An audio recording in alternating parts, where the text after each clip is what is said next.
A Lovely Love Story by Edward Monckton.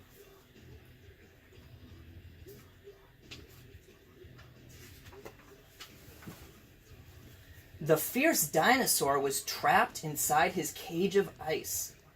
Although it was cold, he was happy in there. It was, after all, his cage. Then along came the lovely other dinosaur. The lovely other dinosaur melted the dinosaur's cage with kind words and loving thoughts. I like this dinosaur, thought the lovely other dinosaur. Although he is fierce, he is also tender, and he is funny. He is also quite clever, though I will not tell him this for now.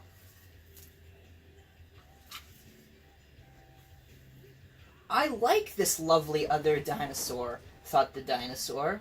She is beautiful, and she is different, and she smells so nice. She is also a free spirit, which is a quality I much admire in a dinosaur. But he can be so distant and so peculiar at times, thought the lovely other dinosaur.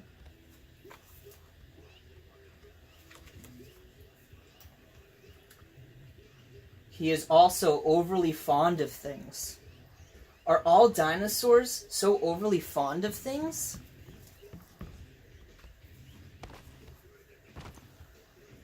But her mind skips from here to there so quickly, thought the dinosaur.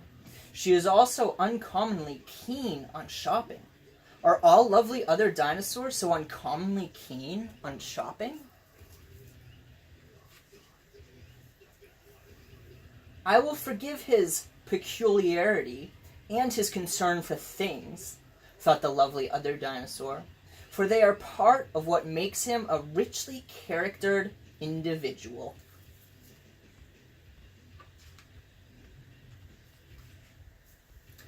I will forgive her skipping mind and her fondness for shopping, thought the dinosaur, for she fills our life with beautiful thoughts and wonderful surprises.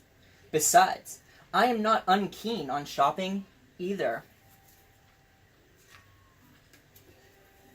Now the dinosaur and the lovely other dinosaur are old. Look at them.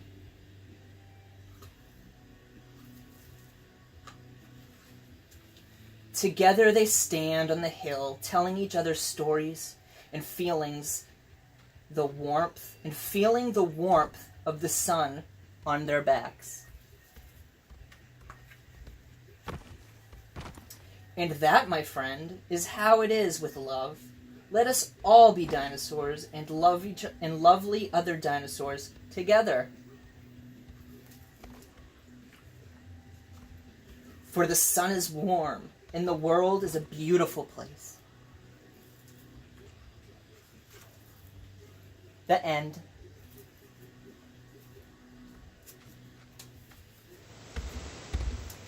That's Dangerous by Pitot and Jarvis. Jervis, or maybe it's one person. Pitot, Gervais. Pitot and Gervais. Probably butchering the name. Anyway, that's Dangerous.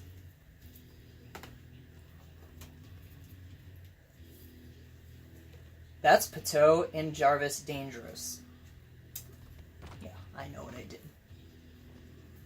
Standing up on a swing. That's dangerous. Driving in your dad's car. That's dangerous. Hiding in the washing machine. That's dangerous.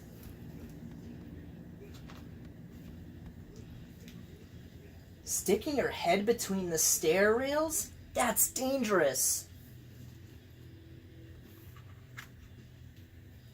Pulling the cat's tail. That's dangerous.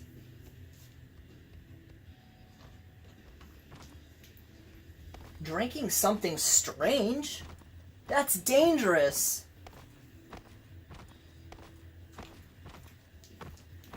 Walking on nails. Ouch, that's dangerous. Kicking a big bully? That's dangerous. But funny. Walking around in the dark. That's dangerous. I'm Minerva. Crossing the street without looking both ways. That's dangerous. Climbing on your mother's shelves? That's dangerous. Or father's shelves. Jumping down the stairs? That's dangerous.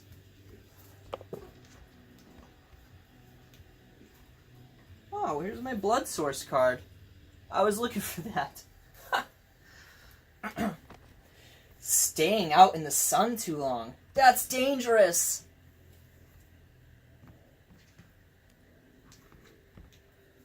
Smoking cigarettes. That's dangerous. Taking a bone away from a dog. That's dangerous. Burying yourself in the sand. That's dangerous.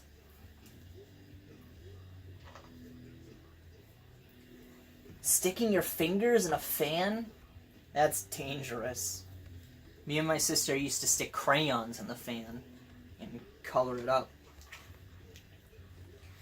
Sticking a carrot in your ear? That's dangerous and silly. Sticking your head in the oven? That's dangerous. Only if it's on. Playing with a hot iron? That's dangerous. Playing with scissors? That's dangerous. Minerva, what you're doing right now is dangerous. Juggling with knives? That's dangerous. However, I will note that this kid is frickin' talented. Wish I could juggle, let alone juggle knives. Swallowing thumbtacks. That's dangerous. Bothering the bees. That's dangerous.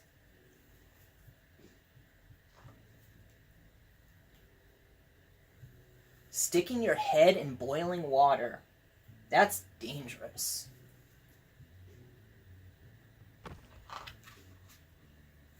Playing with a power drill. That's dangerous. I wonder if any of these are based on true stories. Doing a somersault in the window. That's dangerous. I won't make any Eric Clapton jokes. Playing on the roof? That's dangerous.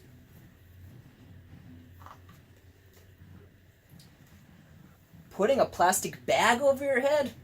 That's dangerous.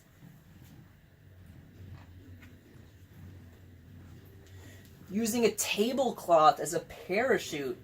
That's dangerous.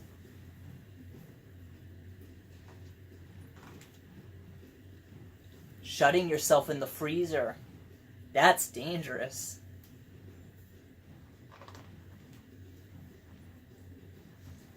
Playing with matches? That's dangerous.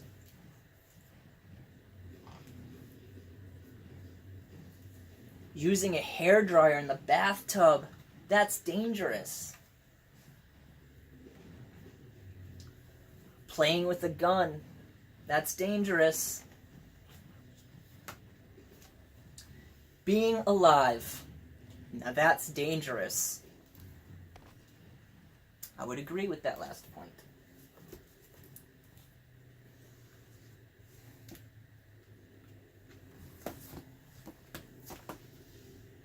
Tiki Tiki Tembo, retold by Arlene Mosel, illustrated by Blair Lent.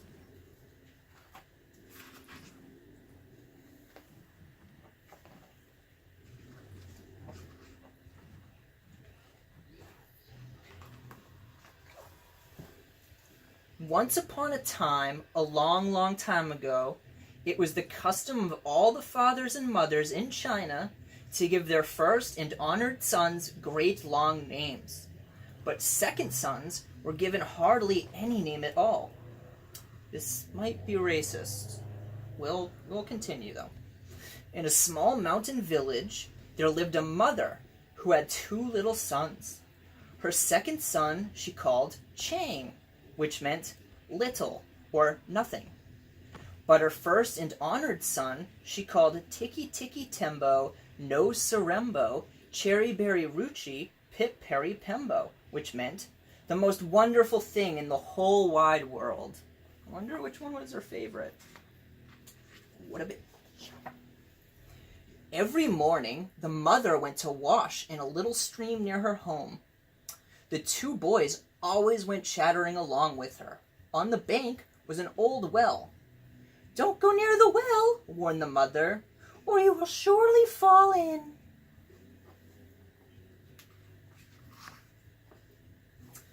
The boys did not always mind their mother, and one day they were playing beside the well, and on the well when Chang fell in. Tiki Tiki Tembo no Sarembo Cherry Berry Ruchi Pip Perry Pembo ran as fast as his little legs could carry him to his mother and said, "Most honorable mother, Chang has fallen into the well." "The water roars, little blossom. I cannot hear you," said the mother. Then Tiki Tiki Tempo no Sarembo Cherry Berry Ruchi Pip Perry Pembo raised his voice and cried, "Oh, most honorable one, Chang has fallen into the well." "That troublesome boy," answered the mother. "Run and get the old man with the ladder to fish him out." Should have thought of the voices before I started this. Then Tiki Tiki Tembo no Sarembo Cherry Berry Ruchi Pip Perry Pembo ran as fast as his little legs could carry him to the old man with the ladder and said, "Old man with the ladder, Chang has fallen into the well. Will you come and fish him out?" "So," said the old man with the ladder, "Chang has fallen into the well."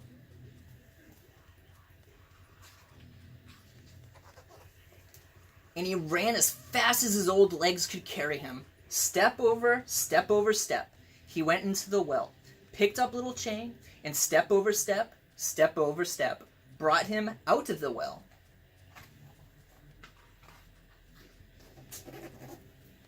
He pumped the water out of him and pushed the air into him, and pumped the water out of him and pushed the air into him, and soon Chang was just as good as ever.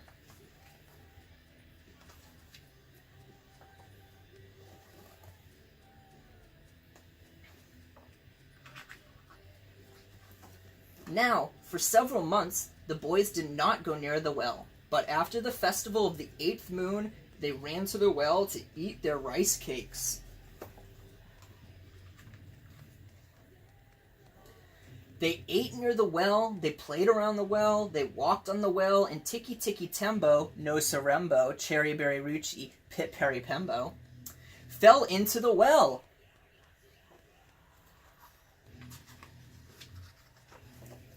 Chang ran as fast as his little legs could carry him to his mother and said, "Oh, most honorable mother, Tiki Tiki Tembo no Sarembo Cherry Berry Ruchi Pip Perry Pembo has fallen into the well." "The water roars, little one, I cannot hear you." So little Chang took a deep breath. "Oh, mother, most honorable," he panted, "Tiki Tiki Tembo no Sarembo Cherry Berry Ruchi Pip Perry Pembo has fallen into the well." "Tiresome boy, what are you trying to say?" said his mother. "Honorable mother, Cherry Berry, Rumbo, Tiki Tiki," he gasped, "Pip Pip has fallen into the well." "Unfortunately, son, surely the evil spirits have bewitched your tongue. Speak your brother's name with reverence." Poor little Chang was all out of breath from saying that great long name, and he didn't think he could say it one more time. But then he thought of his brother in the old well. Chang bowed his little head clear to the sand, took a deep breath, and slowly, very slowly said, "Most honorable mother, Tiki Tiki Tembo, no Sarembo, Cherry Berry Ruchi, Pip Perry Pembo, is at the bottom of the well. Oh, not my first and honored son, heir of all I possess. Run quickly and tell the old man with the ladder that your brother has fallen into the well."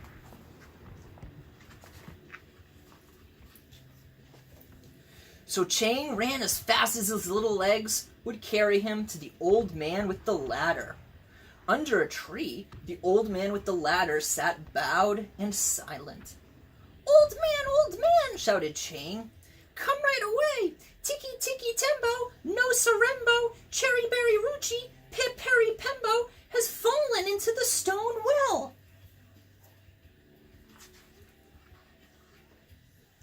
But there was no answer. Puzzled, he waited. Then, with his very last bit of breath, he shouted, "Old man with the ladder! Tiki Tiki Tembo, no Sarembo, Cherry Berry Ruchi, Pip Perry Pembo is at the bottom of the well." "Miserable child, you disturb my dream. I had floated into a purple mist and found my youth again. There were glittering gateways and jeweled blossoms. If I close my eyes, perhaps I will again return." Poor little Chang was frightened. How could he say that great long name again? "Please, old man with the ladder, please help my brother out of the cold well." "So," said the old man with the ladder, "your mother's precious pearl has fallen into the well."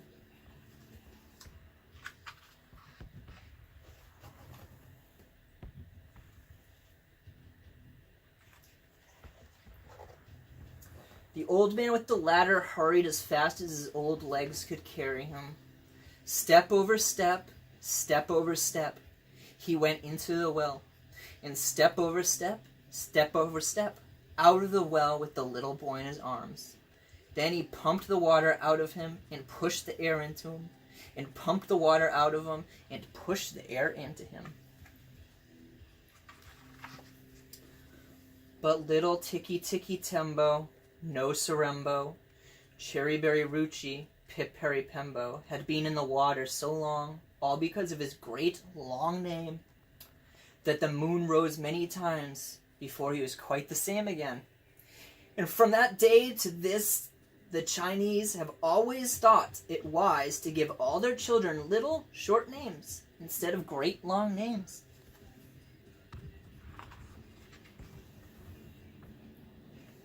True story.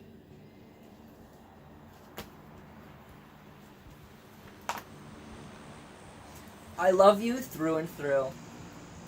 This is by Bernadette Rossetti Shostak.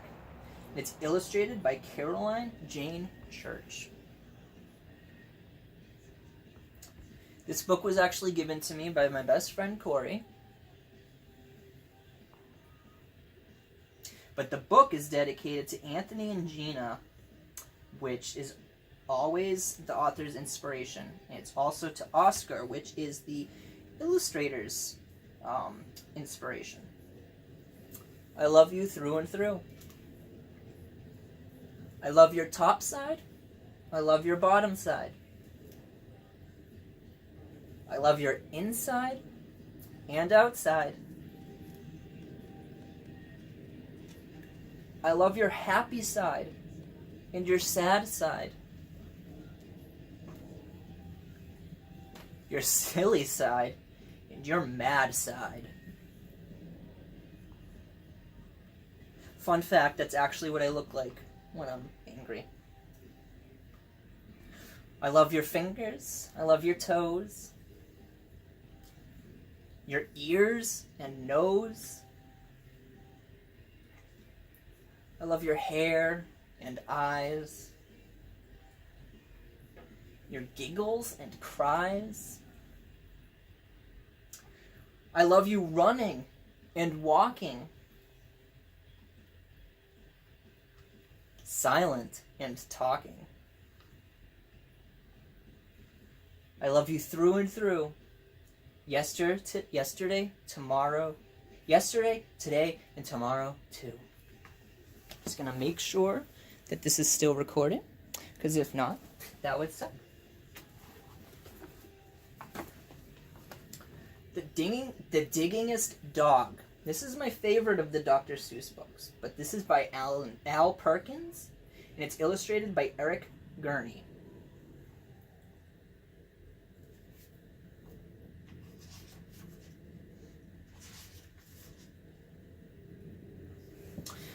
I was the saddest dog you could ever see. Sad because no one wanted me. The pet shop window was my jail. The sign behind me said, "For sale." I was tied to a bare, hard floor of stone. I could not even dig for a bone. I was living all of my life alone, a dog that no one wanted to own. And then one day, at 4:30, Sammy Brown came in the door. Sam took one look at me and cried, "Why are you tied up here inside?"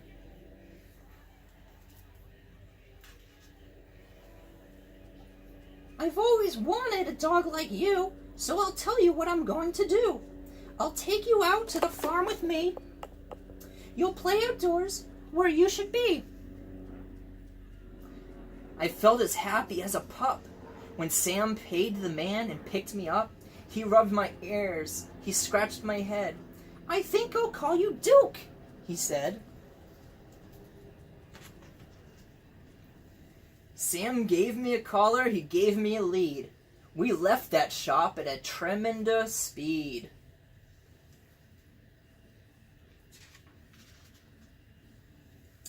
We went a long way out of town. We came to the farm of Sammy Brown. It was the nicest place I'd ever seen, a pretty white house in a field of green. And in the shade of the apple tree, a special doghouse just for me.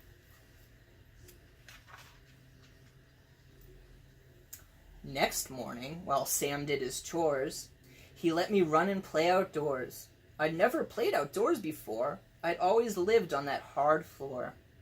I'd never run on nice soft ground. Now I barked with joy as I ran around. Sam looked at me and scratched his head. "Duke, you need some friends," he said. He blew his whistle, he blew a blast, and many dogs came running fast. I'm sorry, but it's the illustrations that get me. It's why I like the book so much. I'd never met a dog before. Now I was meeting 6 or more. They walked around and looked at me. They looked me over carefully. Then at last I heard them say, "He's one of us. He'll be okay."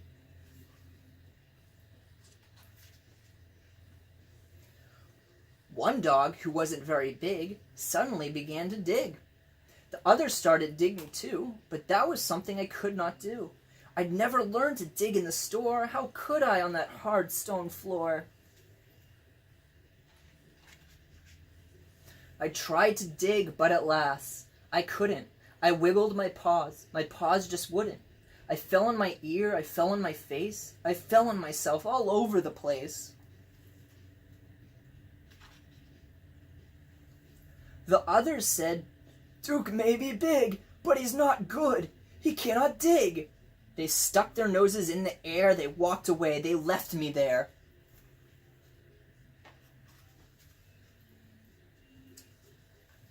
Sammy sighed. I almost cried. My eyes and nose were full of dirt. My paws and claws and elbows hurt. I had a pain across my back. I knew I'd never get the knack. Sam felt sad and I felt bad. If only I could make him glad.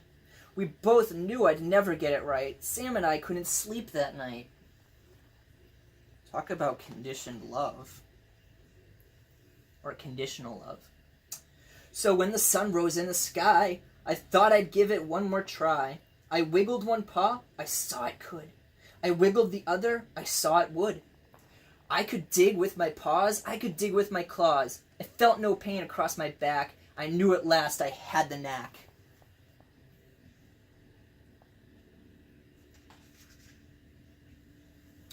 Sammy Brown looked out at me. He saw me digging happily. "Good for you, Duke," Sam cried. "I knew you'd do it if you tried." So I dug further, I dug faster, I dug and dug to please my master.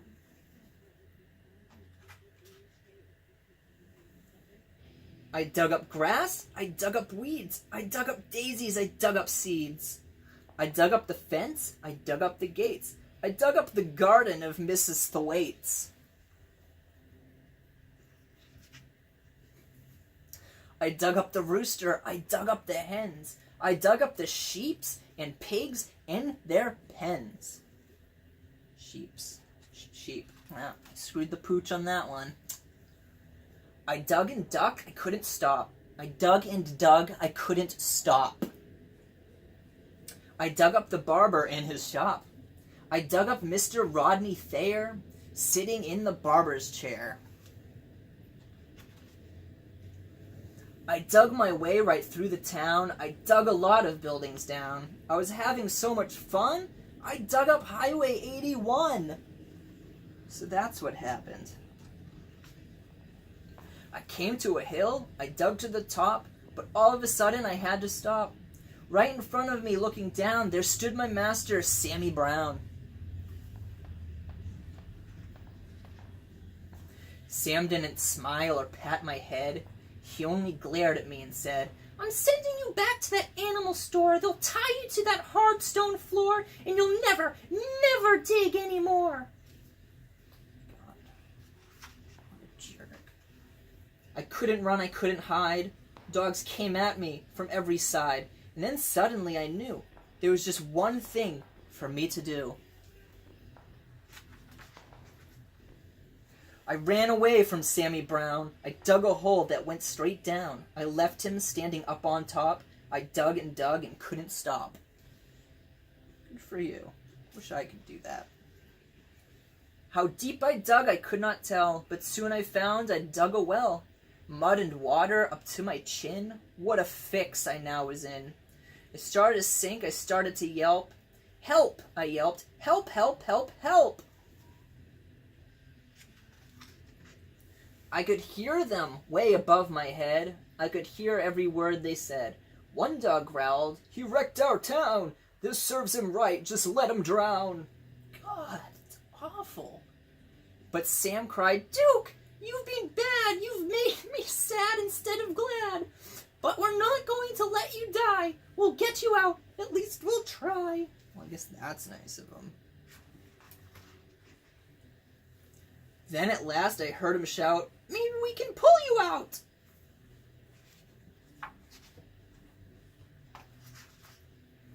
Slowly, slowly, down they came, each dog part of a long dog chain. I reached up, I touched a nose, I felt them lift me by my toes. Slowly, slowly, bit by bit, they dragged me up out of the pit. I thanked the dogs and Sammy Brown, and then I started back toward town. I knew I had to dig once more to fix things up as they were before.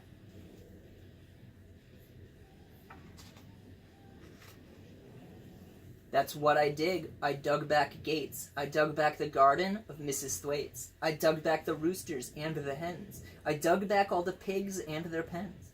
I dug all day in the summer sun. I dug back Highway 81. I dug back everything in town, everything that I'd knocked down. Today, when I dig, well, I'm careful now. I'm useful, too. Sam lets me plow. He'll never send me to that store, or tie me up on a hard stone floor. My dog friends watch and wonder why. They can't dig as well as I. Wow, he's Tom Sawyering this, huh? That's Sammy Brown. Okay, 4 minutes left. I'll do a few of these. Awkward Moments Children's Bible. Written by Horace Gilgamesh. Illustrated by Agnes Tickhaven.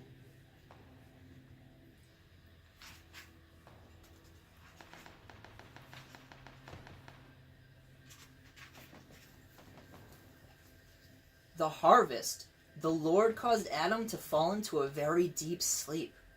While he was asleep, the Lord removed one of Adam's ribs from his side and closed up the hole with his flesh. Then the Lord used Adam's ribs to create a new woman, Eve. Genesis 2:21.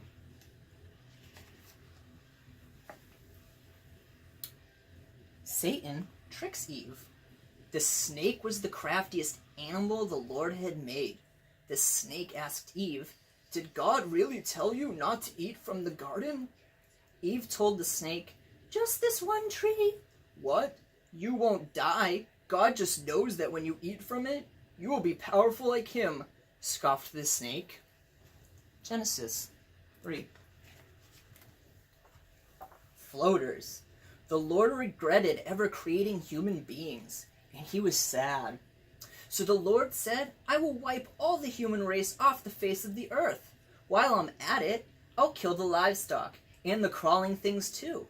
I'll even kill all the birds in the sky. I wish I had never created any of them in the first place." Genesis 6:6 to 6:7. Answers in genetics. Laban took all of Jacob's striped and spotted cows, but Jacob had a bright idea. He cut stripes and spots into the bark of trees and placed his herd in front of them while they mated. When they gave birth, the babies were striped and spotted. Indeed! Genesis 30:37 through 30:39. Wait, not the angels. 2 angels came to meet with Lot, the most righteous man in all of Sodom. He gave them food and shelter from the night. All the men came from the city, circling the house, yelling, "Who are these men? Bring them outside so that we may rape them." But Lot refused.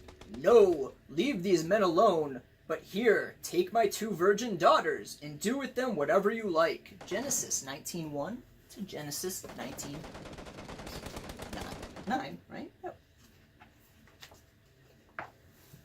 Uniformed business.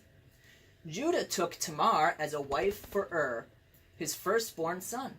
Before could get his wife pregnant, God killed him for being offensive. So Judah told his second son, Onan, "Go and have sex with your brother's widow. It's your job to continue the family's lineage." Onan knew that any child wouldn't really be his own, so whenever he slept with his sister-in-law, he pulled out and wasted his seed. This upset God, so he killed Onan as well. Genesis 38:10. Saved by the blood.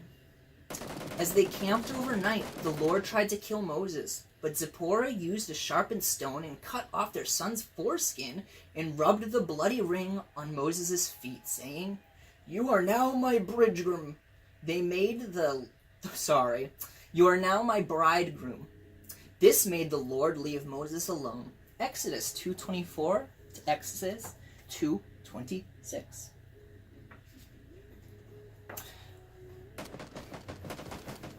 Get back to work. If a slave owner beats a slave, male or female, with a stick, so severely that the slave dies immediately, the owner should be punished. However, if the slave survives a day or two, he should get back to work. The slave is the owner's property. Exodus 21:20 to Exodus 21. That is going to be all today. I enjoyed reading the Awkward Moments Children's Bible, so I do plan on releasing 2 more videos where I just read that. Just probably not today. I'm, as you can probably tell, really hot and sweaty. But that is something that I probably will try to get to this weekend.